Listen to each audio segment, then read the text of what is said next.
नमस्कार, capital TV Bihar में आपका स्वागत है और मैं आपके साथ सरोज सिंह। देखिए, बिहार के मुस्लिम नेता इन दिनों काफ़ी गुस्से में है, बेहद नाराज है। नाराजगी किससे है? तो नाराजगी है लालू प्रसाद से, तेजस्वी यादव से और नीतीश कुमार से।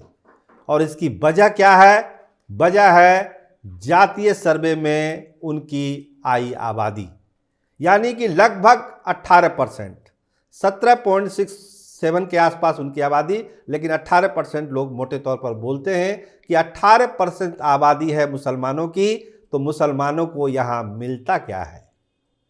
तो इसको लेके मुस्लिम नेता बेहद नाराज हैं कि केवल दिखावा है।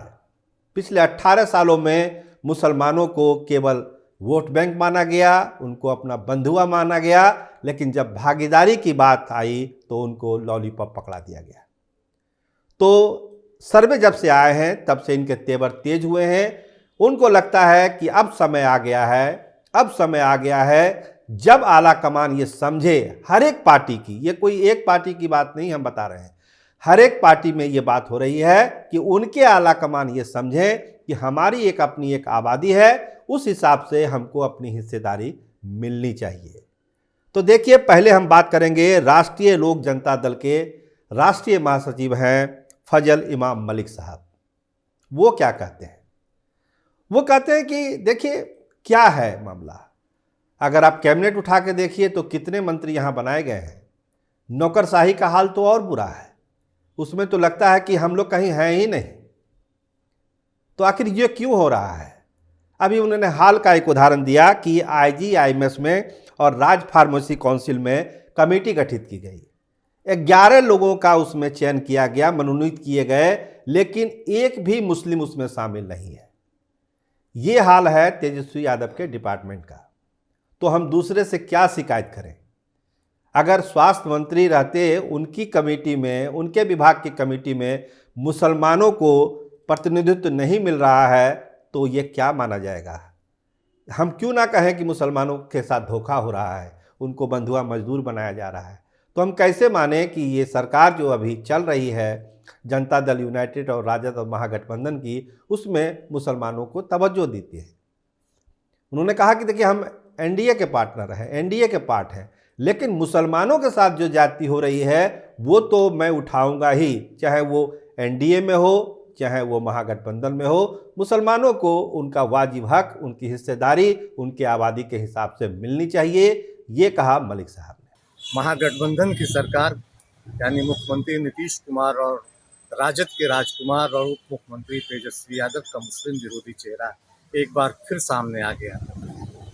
बिहार के 18% मुस्लिम आबादी का वोट के लिए इस्तेमाल तो करते हैं, लेकिन जब जब सियासत में, सत्ता में हिस्सेदारी की बात होती है तो इस 18% मुस्लिम आबादी को दरकिनार कर दिया जाता है। एक बार फिर ऐसा हुआ है। भाजपा और दंगे का डर दिखाकर, चाहे वो नीतीश कुमार जी हों या तेजस्वी यादव हो, बार बार मुसलमानों का वोट हासिल करते हैं, लेकिन जब उन्हें सियासत में हिस्सेदारी देने की बात होती है तो मुसलमानों को कतई नज़रअंदाज कर दिया जाता है। अभी अभी रियासत के उप मुख्यमंत्री, राजद के राजकुमार, जो खुद को सेकुलरिज्म का चैंपियन बताते हैं, उन्होंने आईजीआईएमएस के शासी निकाय में 6 लोगों कमेटी में 6 लोगों की को मनोनयन किया, जिसमें एक भी मुसलमान नहीं। उससे पहले राज्य फार्मेसी काउंसिल में 5 लोगों को उन्होंने मनोनयन किया, उसमें भी एक मुसलमान नहीं। तो जाहिर है कि जब सत्ता में, सियासत में हिस्सेदारी की बात होती है, मुसलमानों को नज़रअंदाज कर दिया जाता है। और मुसलमान जो पिछले 35 सालों से इस एक माई के मोह जाल में फंसा, राजद के को एक मुश्त वोट देता चला आ रहा है, अब ज़रूरत यह है कि बंधुआ मजदूरी छोड़े और नीतीश कुमार जी से भी सवाल करे कि राज्य की, रियासत के प्रशासनिक महकमे में कितने अधिकारियों को उन्होंने बिहार का डीएम और एसपी बनाया है। 18 साल के कार्यकाल में शायद एक आध तो होंगे, उंगलियों पे गिने जा सकते हैं। आमिर सुबहानी इसके अपवाद हैं, इसलिए मुसलमानों को बहुत गंभीरता से अब इस पर सोचना होगा कि राजद या महागठबंधन के बंधुआ मजदूरी वो कब तक करेंगे। अपने अधिकार के लिए उठें, खड़े हैं और उनसे सवाल करें। अब आइए हम बात करते हैं जनता दल यूनाइटेड के।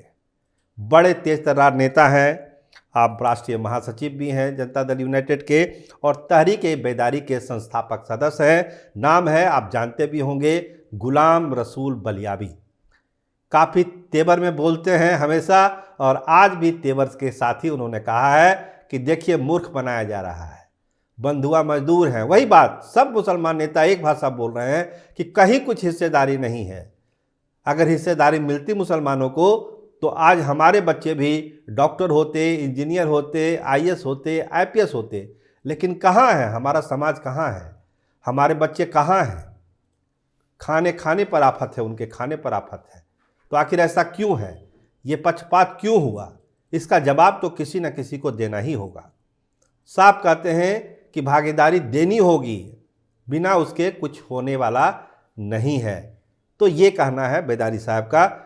इनके वीडियोस भी हम आपको दिखाएंगे साथ में, लेकिन पहले उनकी बात हम आपके सामने रख देना चाहते हैं कि इन मुसलमानों का, नेताओं का मूड क्या है। आखिर क्यों वो ये बोलने लगे कि भागीदारी भागीदारी भागीदारी?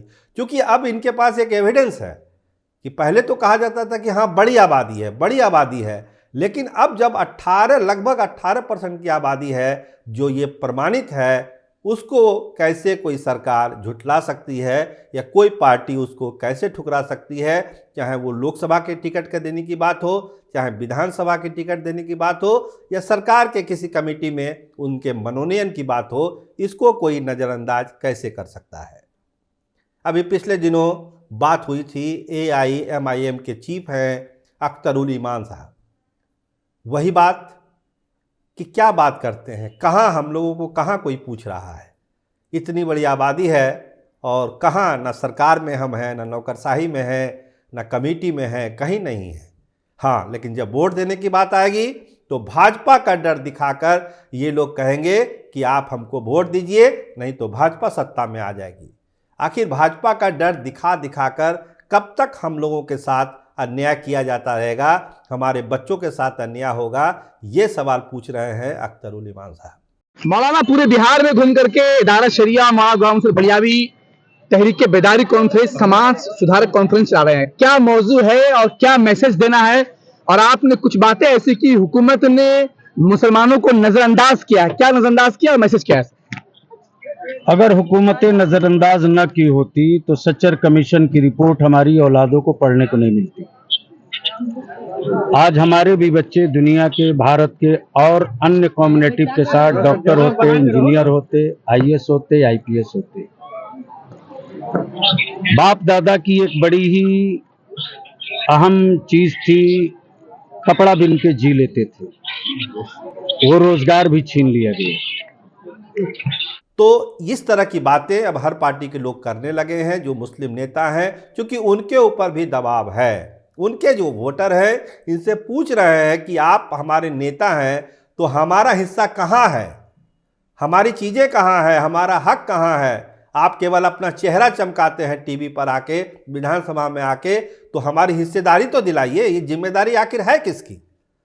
इसके लिए हम कहाँ बोलने जाएंगे? हम तो आपसे बोलेंगे, फजल इमाम मलिक से बोलेंगे, हम बोलेंगे अख्तरुल ईमान साहब से बोलेंगे, हम बोलेंगे गुलाम रसूल बलियावी साहब से बोलेंगे, और हम किससे बोलने जाएंगे? आप हमारे नेता हैं, हम आपको नेता मानते हैं, तो आप हमको अपना हक दिलाइए, ये आपकी जिम्मेदारी है। तो इन नेताओं पर भी एक दबाव है, इन नेताओं पर भी दबाव है कि जो अब सामने चीज़ें हैं, जो फैक्ट है, जो आंकड़ा है लगभग 18% वोट का, आबादी का, उसके हिसाब से मुस्लिम बिरादरी को हिस्सेदारी मिले। ये एक बड़ा मुद्दा बिहार में अब धीरे धीरे हो रहा है। जब आप जाएंगे सीमांचल के इलाके में तो ये बात चर्चा में है। आप कहीं बैठेंगे वहाँ पर ये चर्चा आपको सुनाई पड़ेगी कि आखिर क्यों पिछड़ा है सीमांचल, इतनी बड़ी आबादी है, यहाँ पर क्यों नहीं डेवलपमेंट हो रहा है, आखिर दिक्कत कहाँ है, कौन विकास की धारा को काट रहा है सीमांचल का? तो इस तरह की चीज़ें अब सामने आने लगी है, और जैसे जैसे लोकसभा चुनाव नज़दीक आता जाएगा आप देखिएगा इस तरह की आवाज़, हिस्सेदारी की, खासकर मुसलमानों की, ये आवाज़ काफ़ी तेज़ होने वाली है। और पटना में भी इसकी गूंज और दिल्ली तक में भी इसकी गूंज आपको साफ साफ सुनाई पड़ेगी। तो ये हाल है मुसलमानों की हिस्सेदारी का। तो इस पर जो है एक बड़ा सवाल मुस्लिम नेता खड़े कर रहे हैं, और जो मुस्लिम आबादी है वो तो अपना हक चिल्ला चिल्ला के अब मांगना शुरू कर चुकी है। आप देख रहे हैं ये खबर। आगे जो भी इसमें डेवलपमेंट होगा, खासकर जो मुस्लिम आबादी की जो समस्याएं हैं, इसको हम उठाते रहेंगे हमेशा। हमारे चैनल को आप लोग सब्सक्राइब करिए, लाइक करिए। आपका बहुत बहुत धन्यवाद।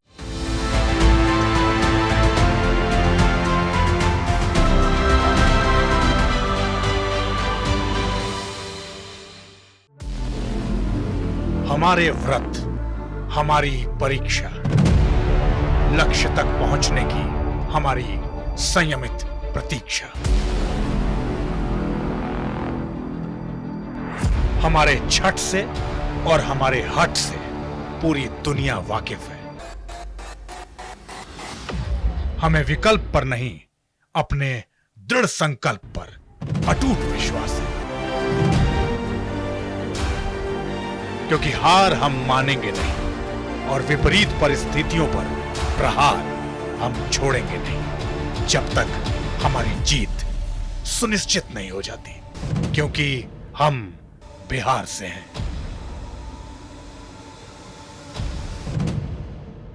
कैपिटल टीवी पर मैं अमित प्रकाश लेकर आ रहा हूं बिहार पर एक ब्रांड न्यू स्पेशल शो, हम बिहार से हैं।